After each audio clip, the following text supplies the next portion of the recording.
നമസ്തേ. രണ്ടാം വർഷ higher secondary botany പഠന ക്ലാസ്സിലേക്ക് എല്ലാ കൂട്ടുകാർക്കും സ്വാഗതം. കഴിഞ്ഞ വർഷത്തെ പോലെ തന്നെ ഈ വർഷവും നിങ്ങൾക്ക് 30 മാർക്കിൻ്റെ തിയറി പരീക്ഷയാണ് അറ്റൻഡ് ചെയ്യേണ്ടുന്നത്. എന്നാൽ കഴിഞ്ഞ വർഷത്തിൽ നിന്ന് വ്യത്യസ്തമായി ഈ വർഷം 20 മാർക്കിൻ്റെ പ്രാക്ടിക്കൽ പരീക്ഷ കൂടി ഉണ്ട് എന്നുള്ളത് ഒരു പ്രത്യേകതയാണ്. കഴിഞ്ഞ വർഷം നിങ്ങൾ 11 ചാപ്റ്ററുകളിലായി morphology, anatomy, taxonomy, cytology, physiology തുടങ്ങിയ വ്യത്യസ്തമായ മേഖലകളിലൂടെ കടന്നുപോയി. എന്നാൽ നമ്മുടെ സിസ്റ്റംസ് ഓഫ് ബയോളജി എന്ന് കരുതാവുന്ന ഈ മേഖലകളുടെ തുടർച്ചയായി വരേണ്ടുന്ന ഒന്നാണ് റീപ്രൊഡക്റ്റീവ് ബയോളജി.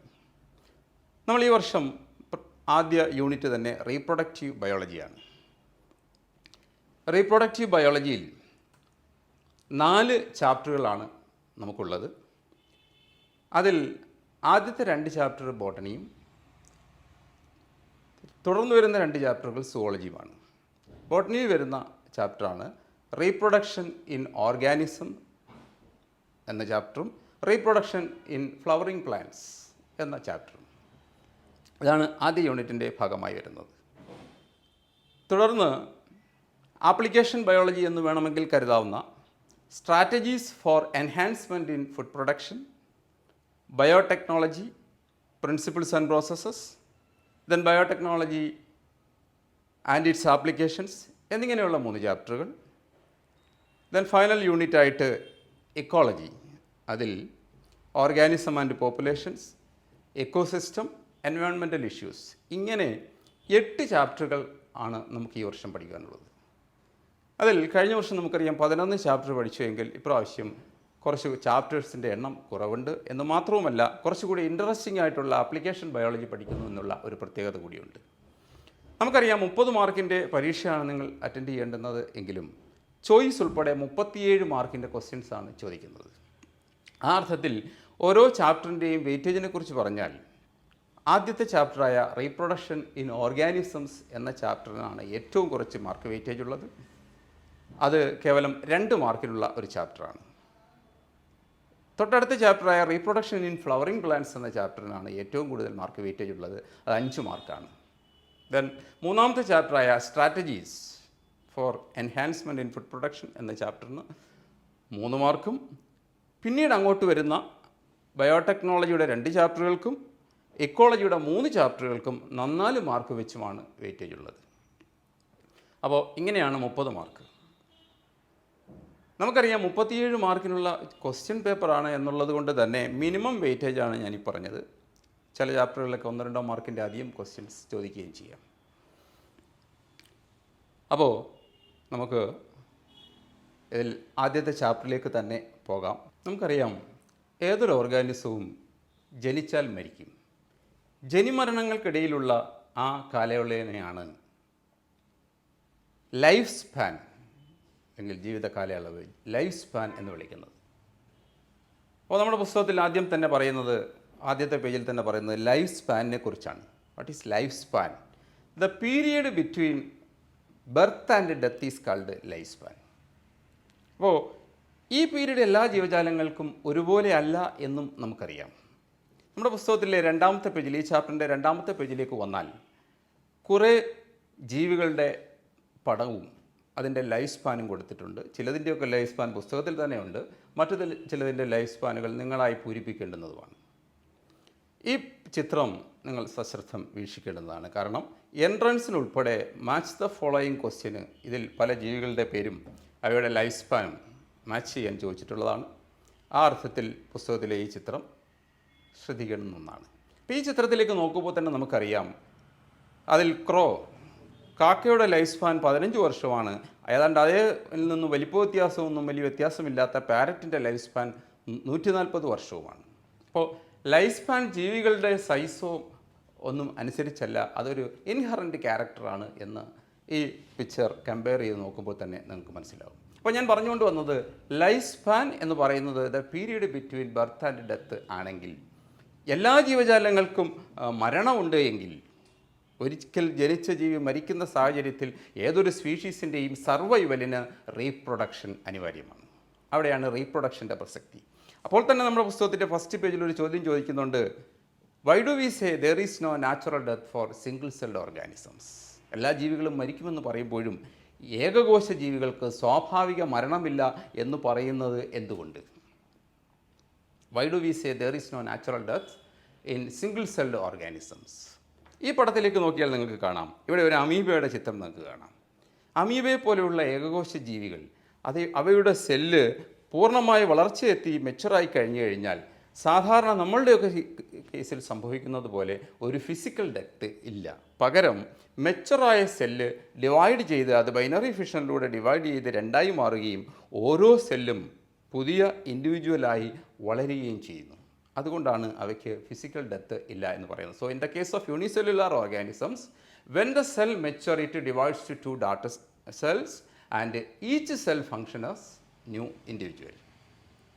അപ്പം അത് ഫസ്റ്റ് പേജിൽ വേണമെങ്കിൽ ഒരു മാർക്കിനോ മറ്റോ ചോദിക്കാവുന്ന ഒരു ചോദ്യമാണ്, why do we say there is no natural deaths in single celled organisms എന്നുള്ളത്. ഇനി നമുക്ക് റീപ്രൊഡക്ഷനിലേക്ക് വരുമ്പോൾ, നിങ്ങൾ സ്കൂൾ ക്ലാസ്സുകളിൽ തന്നെ പഠിച്ചിട്ടുണ്ട് പ്രധാനമായും റീപ്രൊഡക്ഷൻ 2 തരമുണ്ട് എന്ന്. അതൊന്ന് എസെക്ഷൽ റീപ്രൊഡക്ഷൻ, മറ്റൊന്ന് സെക്ഷൽ റീപ്രൊഡക്ഷൻ ആണ്. So, as I told you, reproduction is defined as a biological process in which an organism gives rise to young ones, offspring. That young ones are called offspring. അപ്പോൾ ഇവിടെ ഈ offspring പേരൻറ്റിന് similar ആവാം, dissimilar ആവാം. അത് റീപ്രൊഡക്ഷൻ്റെ തരമനുസരിച്ച് വ്യത്യസ്തമായിരിക്കും. ഞാൻ പറഞ്ഞു 2 തരം റീപ്രൊഡക്ഷനാണ് നമുക്ക് പഠിക്കാനുള്ളത്, asexual reproduction and sexual reproduction. എന്താണ് ഇവ തമ്മിലുള്ള വ്യത്യാസം? ആ വാക്ക് സൂചിപ്പിക്കുന്നത് പോലെ എസെക്ഷൽ റീപ്രൊഡക്ഷന് സെക്സിന് വലിയ റോളില്ല. നമുക്കറിയാം, സെക്ഷൽ റീപ്രൊഡക്ഷൻ സംഭവിക്കണമെങ്കിൽ അവിടെ വ്യത്യസ്തമായ 2 തരം gametes, male and female gametes fuse ചെയ്യണം. Male and female gametes fuse ചെയ്യണമെങ്കിൽ മെയിൽ ഗ്യാമേറ്റ് അല്ലെങ്കിൽ പുംബീജത്തെ ഉണ്ടാക്കുന്ന മെയിൽ പേരൻറ്റും സ്ത്രീ ബീജത്തെ അല്ലെങ്കിൽ ഓവത്തെ ഉണ്ടാക്കുന്ന ഫീമെയിൽ പേരൻറ്റും ആവശ്യമാണ്. So sexual reproduction is biparental, whereas asexual reproduction is uniparental. ഒരു ഡിഫറൻസ് അതാണ്.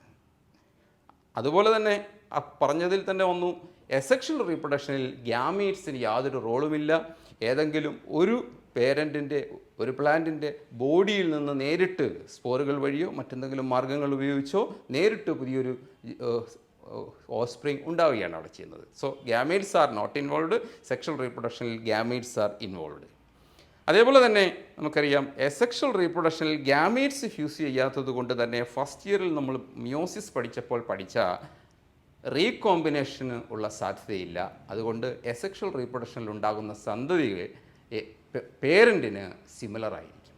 അതേസമയത്ത് സെക്ഷൽ റീപ്രൊഡക്ഷനിൽ വ്യത്യസ്തമായ 2 പേരൻറ്റിൽ നിന്ന് ഗ്യാമീറ്റ്സ് ഫ്യൂസ് ചെയ്യുന്നത് കൊണ്ട് തന്നെ വ്യത്യസ്തമായ ജീനുകളുടെ റീകോമ്പിനേഷനുകൾ സംഭവിക്കുകയും അതുകൊണ്ട് ജനറ്റിക് വേരിയേഷൻ സന്തതികളിൽ ഉണ്ടാവുകയും ചെയ്യും. സെക്ഷൽ റീപ്രൊഡക്ഷനെ അപേക്ഷിച്ച് എസെക്ഷൽ റീപ്രൊഡക്ഷനിൽ ഗ്യാമേറ്റിക് ഫ്യൂഷനും റീകോമ്പിനേഷനും ഒന്നുമില്ല. അതുകൊണ്ട് തന്നെ ജനറ്റിക് വേരിയേഷനും ഇല്ല. അപ്പോൾ നമ്മുടെ പുസ്തകത്തിലെ 5-ാമത്തെ പേജിൽ, ഈ ചാപ്റ്ററിലെ 5-ാമത്തെ പേജിൽ 3-ാമത്തെ പാരഗ്രാഫിൽ വരുന്ന വളരെ പ്രധാനപ്പെട്ട ഒരു പോയിൻ്റാണ് ക്ലോൺ.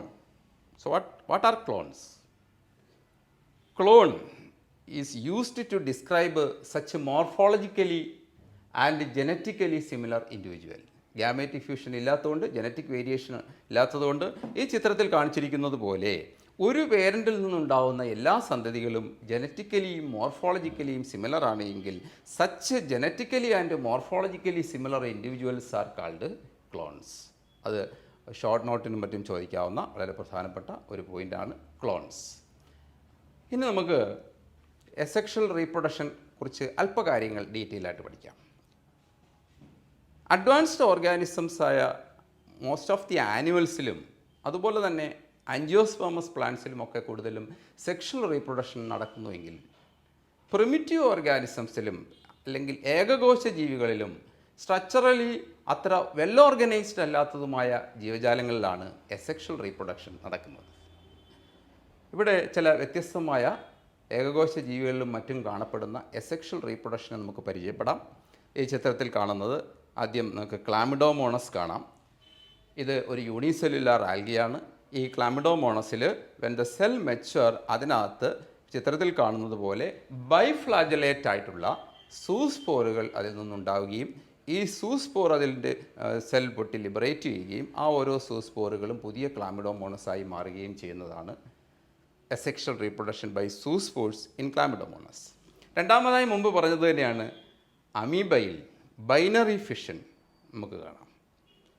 അതോടൊപ്പം പുതിയ പുസ്തകമല്ല നിങ്ങളുടെ കയ്യിലിരിക്കുന്നതെങ്കിൽ ശ്രദ്ധിക്കേണ്ടുന്നൊരു കാര്യം, പുസ്തകത്തിൻ്റെ അവസാനം സപ്ലിമെൻ്ററി മെറ്റീരിയൽസ് എന്നും പറഞ്ഞ് പുതിയതായി ആഡ് ചെയ്തിരിക്കുന്ന ഭാഗത്ത് അമീബയെക്കുറിച്ച് മറ്റ് ചില ഡീറ്റെയിൽസ് കൂടിയുണ്ട്. അമീബ ഈ ചിത്രത്തിൽ ബൈനറി ഫിഷനിലൂടെ ഡിവൈഡ് ചെയ്ത് കാണിച്ചിരിക്കുന്നുവെങ്കിലും അമീബ മൾട്ടിപ്പിൾ ഫിഷനിലൂടെ 2ൽ കൂടുതലായി ഡിവൈഡ് ചെയ്യാം. അതോടൊപ്പം അൺഫേവറബിൾ കണ്ടീഷൻസ് ഉണ്ടാകുമ്പോൾ ഈ അമീബ അതിൻ്റെ ബോഡിയുടെ പുറത്ത് ഒരു 3 ലെയേർഡ് ആയിട്ടുള്ള തിക്ക് വാൾ ഉണ്ടാക്കി ഇനാക്റ്റീവായി സർവൈവ് ചെയ്യുന്നു. അതിനെ എൻസിസ്റ്റേഷൻ എന്നാണ് വിളിക്കുന്നത്. അതിനുശേഷം വെൻ കണ്ടീഷൻസ് ബിക്കം ഫേവറബിൾ ഈ അമീബ തിരിച്ച് സ്പോറുകളായി വീണ്ടും ആക്ടിവേറ്റായി മാറുന്ന ഒരു കാര്യം സ്പോറിലേഷനെ കുറിച്ചും പുസ്തകത്തിൻ്റെ അവസാന ഭാഗത്ത് സപ്ലിമെൻ്ററി മെറ്റീരിയൽ പഴയ പുസ്തകത്തിലും പുതിയ പുസ്തകത്തിൽ ഈ ഭാഗത്ത് തന്നെയും പറയുന്നുണ്ട്. അതും ആ 2 വാക്കുകളും ശ്രദ്ധിക്കണം, എൻസിസ്റ്റേഷനും സ്പോറിലേഷനും. ദെൻ അടുത്തതായി ചിത്രത്തിൽ കാണുന്നത് നമുക്ക് പരിചിതമായ ഈസ്റ്റ് സെല്ലാണ്. ഈസ്റ്റ് സെല്ലിൻ്റെ പ്രത്യേകത, ഈസ്റ്റ് സെല്ലിൻ്റെ ബോഡിയിൽ നിന്നും ചെറിയ മുകുളങ്ങൾ ബഡ്ഡുകൾ ഉണ്ടാവുകയും ഈ ബഡ്ഡുകൾ ഡിറ്റാച്ച് ചെയ്തിട്ട് പുതിയ ഈസ്റ്റ് സെല്ലുകളായി മാറുകയും ചെയ്യും. ഇത് ഈസ്റ്റിൽ നടക്കുന്ന അസെക്ഷൽ റീപ്രൊഡക്ഷനാണ്. സമാനമായി ഈ ചിത്രത്തിൽ കാണുന്ന ഹൈഡ്രയിൽ അതിൻ്റെ ശരീരത്ത് നിന്ന് ചെറിയ മുകുളങ്ങൾ ഉണ്ടാവുകയും ആ മുകുളങ്ങൾ ഡിറ്റാച്ച് ചെയ്ത് പുതിയ ഹൈഡ്രയായി മാറുകയും ചെയ്യുന്നതും നമുക്ക് കാണാം. എന്ന് പറഞ്ഞാൽ ഈസ്റ്റിലും ഹൈഡ്രയിലും അസെക്ഷൽ റീപ്രൊഡക്ഷൻ നടക്കുന്ന മെത്തേഡ് ബൈ ബഡ്സ് ആണ്, ബഡ്ഡിംഗ് ആണ്. ദെൻ ഇത് കഴിഞ്ഞ വർഷം നമ്മൾ പഠിച്ച ഫംഗസ് ആണ്, പെൻസിലിയം. വളരെ ഫേമസ് ആയ ആദ്യത്തെ ആൻറ്റിബയോട്ടിക്കായ പെൻസിലിൻ കണ്ടുപിടിച്ച ഫംഗസ് പെൻസിലിയം നിങ്ങൾക്കറിയാം. ഈ ചിത്രത്തിലേക്ക് നോക്കിയാൽ നിങ്ങൾക്ക് കാണാം ഒരു ബ്രഷ് പോലെ പെൻസിലിയത്തിൻ്റെ ടിപ്പിൽ കൊണീഡിയ ഫോം ചെയ്തിരിക്കുന്നത്. Brush like, penicillus like. Penicillus എന്ന വാക്കിൻ്റെ അർത്ഥം ബ്രഷ് എന്നാണ്. അതിൽ നിന്നാണ് പെൻസിലിയം എന്ന പേര് തന്നെ ഉണ്ടായത്. ഈ ചിത്രത്തിൽ കാണുന്നത് പോലെ ന്യൂമറസ് കൊണീഡിയ, എങ്ങനെയാണോ ചിലന്തി വലയ്ക്കകത്ത് അതിൻ്റെ മുട്ട കൊരുത്ത് കിടക്കുന്നത് അതുപോലെ ന്യൂമറസ് സ്പോഴ്സ് ഫോം ചെയ്യുകയും ഈ സ്പോഴ്സ് എല്ലാം ഡിറ്റാച്ച് ചെയ്ത് പറന്ന് വീണ് കഴിഞ്ഞാൽ അനുകൂലമായ സാഹചര്യങ്ങളിലേക്ക് ചെന്ന് വീണാൽ അത് കളിച്ച് പുതിയ ഫംഗസ് ഉണ്ടാവുകയും ചെയ്യുന്നു. So asexual reproduction in penicillium is by conidia. മറ്റൊന്ന് സ്പോഞ്ച്. നമ്മൾ നേരത്തെ ഹൈഡ്രയിൽ എക്സ്റ്റേണൽ ബഡ്സിനെ കുറിച്ച് പറഞ്ഞുവെങ്കിൽ സ്പോഞ്ചിനകത്ത് ശരീരത്തിൻ്റെ ഉള്ളിലേക്ക് തന്നെ ഒരു കൂട്ടം സെൽസ് ഫോം ചെയ്യുന്നു. അതിനെ ഇൻറ്റേർണൽ ബഡ്സ് എന്ന് വിളിക്കാം. ആ ഇൻറ്റേർണൽ ബഡ്സിൻ്റെ പേരാണ് ജെമ്യൂൾസ്. അതുവഴിയാണ് ഇതിനകത്ത് അസെക്ഷൽ റീപ്രൊഡക്ഷൻ നടക്കുന്നത്. അപ്പോൾ ഇവിടെ ഈ ചിത്രത്തിലേക്ക് വന്നാൽ വളരെ ഇമ്പോർട്ടൻ്റ് ആയിട്ടുള്ള എൻട്രൻസിന് ഉൾപ്പെടെ പല പ്രാവശ്യം ചോദിച്ചിട്ടുള്ള ഒരു ചോദ്യമാണ് different types of asexual reproduction in different individuals. ഇത് മാച്ച് ദ ഫോളോയിങ് ക്വസ്റ്റ്യനും മറ്റും ഒക്കെ ചോദിക്കാം. ഈ ടേബിൾ നോക്കി വയ്ക്കുക. ഇത്രയുമാണ് asexual reproduction in unicellular organisms അല്ലെങ്കിൽ പ്രിമിറ്റീവ് ഓർഗാനിസംസിനെ കുറിച്ച് പറയാനുള്ളത്. ഇനി നമുക്ക് അഡ്വാൻസ്ഡ് ഓർഗാനിസംസിലേക്ക് പോകുമ്പോൾ, പ്രത്യേകിച്ചും പ്ലാന്റ്സിൽ ആൻജിയോസ്പെർമസ് പ്ലാന്റ്സിലേക്ക് പോകുമ്പോൾ അവിടെയുള്ള അസെക്ഷൽ റീപ്രൊഡക്ഷൻ, അതിനെക്കുറിച്ചാണ് അടുത്തതായി പഠിക്കേണ്ടുന്നത്. ഇനി നമ്മൾ ഹയർ പ്ലാന്റ്സ്, എസ്പെഷ്യലി ആൻജിയോസ്പെർമസ് പ്ലാന്റ്സിൻ്റെ അസെക്ഷൽ റീപ്രൊഡക്ഷനെ കുറിച്ചാണ് പഠിക്കുന്നത്. ആൻജിയോസ്പെർമസ് പ്ലാന്റിലെ പ്രത്യേകത അതിൻ്റെ ശരീരഭാഗങ്ങൾ നമുക്കറിയാം. സെക്ഷൽ റീപ്രൊഡക്ഷൻ ആണ് എങ്കിൽ ഒരു ആൻജിയോസ്പെർമസ് പ്ലാന്റിൽ സെക്ഷൽ റീപ്രൊഡക്ഷന് വേണ്ടിയുള്ള ഓർഗൻ, റീപ്രൊഡക്റ്റീവ് ഓർഗൻ ഫ്ലവർ ആണെന്ന് നമുക്കറിയാം. ആ ഫ്ലവറിൽ പിന്നീട് ഫ്രൂട്ടും സീഡും ഒക്കെ ഫോം ചെയ്താണ് സെക്ഷൽ റീപ്രൊഡക്ഷൻ നടക്കുന്നത്. എന്നാൽ പ്ലാന്റിൻ്റെ ശരീരഭാഗത്ത് നിന്ന് പുതിയൊരു പ്ലാന്റ് ഫോം ചെയ്യുകയാണെങ്കിൽ അതിനെയാണ് വെജിറ്റേറ്റീവ് പ്രൊപ്പഗേഷൻ എന്ന് പറയുന്നത്, അഥവാ കായിക പ്രജനനം എന്ന് പറയുന്നത്. കായം എന്ന വാക്കിൻ്റെ അർത്ഥം ശരീരമെന്നാണ്. ശരീരഭാഗങ്ങളിൽ നിന്ന് പുതിയ പ്ലാന്റ് റീജനറേറ്റ് ചെയ്യുന്നതാണ് കായിക പ്രജനനം അഥവാ വെജിറ്റേറ്റീവ് പ്രൊപ്പഗേഷൻ. ഈ ഭാഗത്ത് മറ്റൊരു കാര്യം ശ്രദ്ധിക്കേണ്ടുന്നത്, നമുക്ക് ഉള്ള 20 മാർക്കിൻ്റെ പ്രാക്ടിക്കൽ പരീക്ഷയിലെ രണ്ടാമത്തെ ചോദ്യം, 2 മാർക്കിനുള്ള ഒരു ചോദ്യവും ഇനി ഞാൻ പറയാൻ പോകുന്ന ഭാഗത്തു നിന്നാണ് വരുന്നത്. ആ അർത്ഥത്തിലും ഈ ഭാഗം വളരെ ഇമ്പോർട്ടൻ്റ് ആണ്. അപ്പോൾ ഒരു പ്ലാന്റിൻ്റെ ഏത് ശരീരഭാഗത്തു നിന്നാണോ പുതിയ പ്ലാന്റ് റീജനറേറ്റ് ചെയ്യുന്നത്, that plant part is called vegetative propagule എന്നാണ് വിളിക്കുന്നത്. വ്യത്യസ്ത തരം വെജിറ്റേറ്റീവ് പ്രൊപ്പഗ്യൂളിനെ നമുക്ക് പരിചയപ്പെടാം. ഈ ചിത്രത്തിൽ കാണുന്ന 2 പ്ലാന്റ്സും നിങ്ങൾക്ക് പരിചയമുള്ളതാണ്. ആദ്യം കാണിച്ചിരിക്കുന്ന പ്ലാന്റ് ഓക്സാലിസ്, മലയാളത്തിൽ പുളിയാരില എന്ന് പറയുന്ന പ്ലാന്റാണ്. ഈ പ്ലാന്റ് മണ്ണിൻ്റെ സർഫസിൽ പടർന്ന് വളരുന്ന ഒരു പ്ലാന്റാണ്. അതുപോലെ തന്നെ രണ്ടാമത്തെ പ്ലാന്റ് നിങ്ങൾക്കറിയാം, സെൻഡല്ല കൊടങ്ങൽ എന്ന പ്ലാന്റാണ്. ഇത് നമുക്ക് പ്രാക്ടിക്കൽ എക്സാമിനേഷന് ഡൈക്കോട്ട് സ്റ്റെമ്മിൻ്റെ സെക്ഷൻ എടുക്കാൻ ലാബുകളിൽ തരുന്ന പ്ലാന്റുമാണ്. ഈ 2 പ്ലാന്റിൻ്റെയും പ്രത്യേകത, മണ്ണിൻ്റെ സർഫസിലൂടെ പടർന്നു വളർന്നു പോകുന്ന സ്റ്റെമ്മുകളെ നിങ്ങൾക്ക് കാണാം.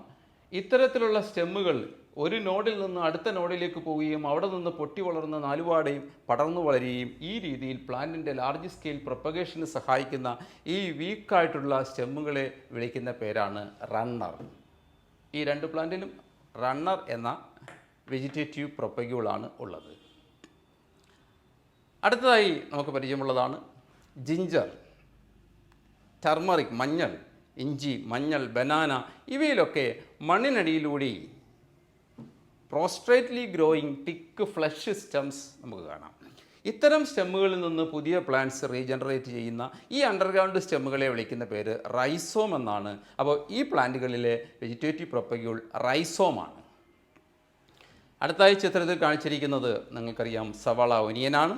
ഈ ഒനിയൻ്റെ ഈ ഭാഗത്തെ ബേസ് ഭാഗത്ത് കാണുന്ന ഒരു ക്രീം കളറായിട്ടുള്ളൊരു കോണിക്കൽ പാർട്ടുണ്ട്. ഇതിനെ ബൾബ് എന്നാണ് വിളിക്കുന്നത്. ഈ ബൾബിൽ നിന്ന് പുതിയ പ്ലാന്റ് റീജനറേറ്റ് ചെയ്യുന്നു. അതോടൊപ്പം അടുത്തായി കാണിച്ചിരിക്കുന്നത് പൊട്ടറ്റോയാണ്. പൊട്ടറ്റോ കുറച്ച് ദിവസം എടുക്കാതെ നമ്മൾ വീട്ടിലിട്ടിരുന്നാൽ പൊട്ടറ്റോയുടെ ബോഡി പാർട്ടിൽ നിന്ന്, അതിൻ്റെ സർഫസിൽ നിന്ന് സ്പ്രൗട്ട്സ് ഉണ്ടാവുന്നത് നിങ്ങൾക്ക് കാണാം. അത് എവിടെ നിന്നാണ്? പൊട്ടറ്റോയുടെ സർഫസിൽ ചെറിയ ചില ഡിപ്രഷൻസ്, ചെറിയ ചില കുഴികളുണ്ട്. ഈ കുഴികളെ വിളിക്കുന്ന പേര് ഐ ഓഫ് പൊട്ടറ്റോ എന്നാണ്. അവിടെ നിന്ന് ആക്സിലറി ബഡ് ഡെവലപ്പ് ചെയ്ത് പുതിയ പ്ലാന്റ് ഉണ്ടാവുന്നതും കാണാം. അപ്പോൾ ഒനിയനകത്ത് വെജിറ്റേറ്റീവ് പ്രൊപ്പഗ്യൂളിനെ ബൾബ് എന്നും പൊട്ടറ്റോയ്ക്കകത്തുള്ള വെജിറ്റേറ്റീവ് പ്രൊപ്പഗ്യൂളിനെ ട്യൂബർ എന്നുമാണ് വിളിക്കുന്നത്. ഇതും വെജിറ്റേറ്റീവ് പ്രൊപ്പഗ്യൂൾസിൻ്റെ ഭാഗമായി വരുന്നു. അടുത്തതായി ചിത്രത്തിൽ കാണുന്ന പ്ലാന്റ് ബ്രയോഫില്ലമാണ്. നമ്മുടെ നാട്ടിൻ പ്രദേശങ്ങളിലൊക്കെ ഇലമുളച്ചി, പുണ്ണില എന്നൊക്കെ വിളിക്കുന്ന പ്ലാന്റാണ്. ഈ പ്ലാന്റിൻ്റെ പ്രത്യേകത, ഇതിൻ്റെ ലീഫ് മണ്ണിൽ വീണ് കഴിഞ്ഞാൽ ഈ ലീഫിൻ്റെ മാർജിനുകളിൽ കാണപ്പെടുന്ന അഡ്വൻറ്റീഷ്യസ് ബഡ്, നമ്മൾ സാധാരണ പഠിച്ചിട്ടുള്ളത് ആക്സിലറി ബഡാണ്. ഇത് മറ്റൊരു പ്രത്യേകതരം ബഡാണ്. അഡ്വൻറ്റീഷ്യസ് ബഡ് ഡെവലപ്പ് ചെയ്താൽ അത് പുതിയ പ്ലാന്റ് റീജനറേറ്റ് ചെയ്യുന്നത് കാണാം. അപ്പോൾ ഇവിടെ ലീഫ് ഇറ്റ്സെൽഫ് അല്ലെങ്കിൽ ലീഫിലുള്ള അഡ്വൻറ്റീഷ്യസ് ബഡ് ആണ് ഇവിടുത്തെ വെജിറ്റേറ്റീവ് പ്രൊപ്പഗ്യൂൾ. അതോടൊപ്പം ജമന്തി, ഇതാണ് ജമന്തി, ക്രൈസാന്തിമം. ഒരു മൂട് നട്ട് കഴിഞ്ഞാൽ അതിൻ്റെ സൈഡിൽ നിന്നെല്ലാം പൊട്ടിക്കിളിച്ച് ഒരുപാട് പ്ലാന്റുകൾ ഫോം ചെയ്യും. അങ്ങനെ പ്രൊപ്പഗേഷന് സഹായിക്കുന്ന ആ സൈഡിൽ നിന്ന് ഫോം ചെയ്യുന്ന ബ്രാഞ്ചസിനെ സക്കർ എന്നാണ് വിളിക്കുന്നത്. അതാണ് അവിടുത്തെ വെജിറ്റേറ്റീവ് പ്രൊപ്പഗ്യൂൾ. അടുത്തതായി ഈ കാണിച്ചിരിക്കുന്ന പ്ലാന്റ് അഗേവ് എന്ന പ്ലാന്റാണ്. പലപ്പോഴും ഗാർഡനുകളിലൊക്കെ ഈ പ്ലാന്റിൻ്റെ ഇത്രയും ഭാഗം നിങ്ങൾ കണ്ടിട്ടുണ്ടാവും. കുറേ വർഷങ്ങൾ നിൽക്കുമ്പോൾ ഈ പ്ലാന്റിൻ്റെ നടുഭാഗത്ത് നിന്ന് ഒരു വലിയ ആക്സിസ് ഡെവലപ്പ് ചെയ്യുകയും ആ ആക്സിസിനകത്ത് ഇൻഫ്ലോറസൻസ് ഉണ്ടാവുകയും ചെയ്യും. ഈ ഇൻഫ്ലോറസൻസ് പൂങ്കുല, നമുക്കറിയാം പൂങ്കുലയ്ക്കകത്ത് പൂമുട്ടുകൾ ഉണ്ടാവുകയും ആ പൂമുട്ടുകൾ വിരിഞ്ഞാൽ പൂവാവുകയും ചെയ്യും, ഫ്ലവർ ആവും. ഫ്ലവർ സെക്ഷൽ റീപ്രൊഡക്ഷന് വേണ്ടിയുള്ള ഓർഗനാണ്. പക്ഷേ ഇവിടെ പലപ്പോഴും അതോടൊപ്പം സംഭവിക്കുന്ന ഒരു കാര്യം, ഈ ഫ്ലവർ ബഡ്സ് നേരിട്ട് പൊഴിഞ്ഞ് മണ്ണിലേക്ക് വീണിട്ട് അവിടെ കിടന്ന് കിളിച്ചതിൽ നിന്ന് പുതിയ പ്ലാന്റ് ഉണ്ടാവും. എന്ന് പറഞ്ഞാൽ സെക്ഷൽ റീപ്രൊഡക്ഷന് വേണ്ടിയുള്ള ഈ അവയവം, ഈ ഓർഗനിൽ നിന്ന് എസെക്ഷലി റീപ്രൊഡ്യൂസ് ചെയ്യുന്നതാണ് നമ്മൾ കാണുന്നത്.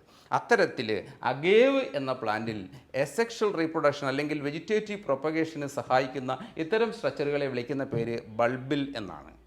പുസ്തകം വായിക്കുമ്പോൾ നിങ്ങൾ ശ്രദ്ധിക്കേണ്ടുന്ന ഒരു കാര്യം, പേജ് നമ്പർ 7 ഈ പടങ്ങളൊക്കെ കൊടുത്തിട്ടുണ്ട് വെജിറ്റേറ്റീവ് പ്രൊപ്പഗ്യൂൾസിൻ്റെ. അതിന് താഴെയുള്ള എക്സ്പ്ലനേഷൻ ഭാഗത്ത് ബ്രയോഫില്ലത്തിൻ്റെയും അഗേവിൻ്റെയും എക്സ്പ്ലനേഷൻ ഇല്ല. ആകെ അത് ഈ ചിത്രത്തിൽ പറഞ്ഞിട്ട് മാത്രമേ ഉള്ളൂ.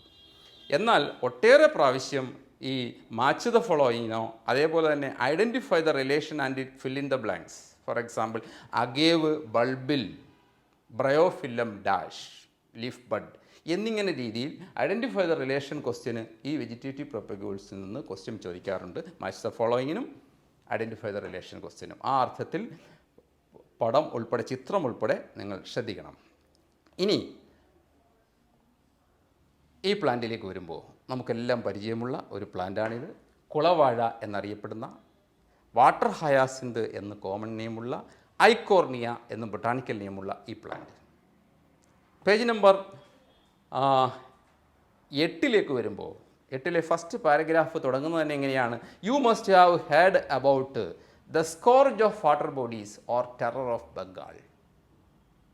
സ്കോർജ്, വിപത്ത്, മഹാവിപത്ത്, ജലാശയങ്ങളുടെ മഹാവിപത്ത്, അല്ലെങ്കിൽ ബംഗാളിലെ ഭീകരൻ എന്നറിയപ്പെടുന്ന ഈ പ്ലാന്റ്. ഈ പ്ലാന്റിൻ്റെ പ്രത്യേകത എന്താണെന്ന് ചോദിച്ചാൽ ഇവിടെ നിങ്ങൾക്ക് കാണാം, ഇത് ഒരു മൂട്ടിൽ നിന്നും ഒരു കൂട്ടം ലീഫുകൾ ഉണ്ടായിരിക്കുന്നത്. ഈ ഓരോ ലീഫിൻ്റെ ആക്സിസിൽ നിന്നും പൊട്ടിമുളയ്ക്കുന്ന ആക്സിലറി ബഡ് 4 പാടിയൊക്കെ വളരുകയും ആ വളർന്നു പോകുന്ന stem, this soft short stems are called offset. ഈ ഓഫ്സെറ്റ് എന്ന സ്റ്റെം വഴിയാണ് ഇത് ചുറ്റുപാടും പ്രൊപ്പഗേറ്റ് ചെയ്യുന്നത്, പുതിയ പുതിയ പ്ലാന്റ്സ് ഉണ്ടാകുന്നത്. അപ്പോൾ ഇവിടുത്തെ വെജിറ്റേറ്റീവ് പ്രൊപ്പഗ്യൂൾ ഓഫ്സെറ്റാണ്. മാത്രവുമല്ല, ഒരു മൂട്ടിൽ നിന്ന് 8-10 ഓഫ്സെറ്റുകൾ വശങ്ങളിലേക്ക് വളർന്നാൽ അതെല്ലാം അവസാനിക്കുന്നത് പുതിയൊരു പ്ലാന്റിലായിരിക്കും. അപ്പോൾ നമ്മൾ ഫിസിക്സിൽ നിങ്ങൾ പഠിച്ചിട്ടുള്ള ഫിഷൻ റിയാക്ഷൻ പോലെ നോക്കി നിൽക്കുമ്പോൾ ഈ പ്ലാന്റ് വളർന്ന് ഒരു ജലാശയം മൊത്തം മൂടുന്ന ഒരവസ്ഥയുണ്ട്. അത് ഒരു ഇൻവാസീവ് വീടാണ്. കെട്ടിക്കിടക്കുന്ന ജലാശയങ്ങളിൽ ഒരു ഇൻവാസീവ് വീടാണ് ഈ പ്ലാന്റ്.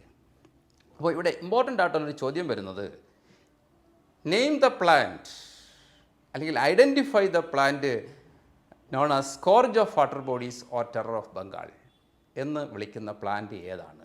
ഉത്തരം വാട്ടർ ഹയാസിൻസ്. എൻ്റെ ക്വസ്റ്റിൻ്റെ രണ്ടാമത്തെ part, identify it's vegetative propagule. ഉത്തരം ഓഫ്സെറ്റ്. മൂന്നാമതായിട്ട് ജസ്റ്റിഫൈ ദ സ്റ്റേറ്റ്മെൻറ്റ്. എന്താ? സ്കോർജ് ഓഫ് വാട്ടർ ബോഡീസ്, ജലാശയങ്ങളുടെ മഹാവിപത്ത്, അല്ലെങ്കിൽ ടെറർ ഓഫ് ബംഗാൾ, ബംഗാളിലെ ഭീകരൻ. ഇപ്പോൾ നമുക്കറിയാം, ബംഗാളിൽ മാത്രമല്ല, ഇത് കേരളത്തിൽ ഉൾപ്പെടെ എല്ലാ ജലാശയങ്ങളിലും ഇതൊരു വലിയ കളയായി, വീടായി മാറിയിരിക്കുകയാണ്. അപ്പോൾ എന്തുകൊണ്ടാണ് ഇതിനെ ഈ പേരുകളിൽ വിളിക്കുന്നത്? അതിൻ്റെ ഉത്തരം പുസ്തകത്തിലെ 8ാമത്തെ പേജിലെ ഫസ്റ്റ് പാരഗ്രാഫിൽ തന്നെ നിങ്ങൾക്ക് കാണാം. It drains oxygen from the water which leads to death of fishes.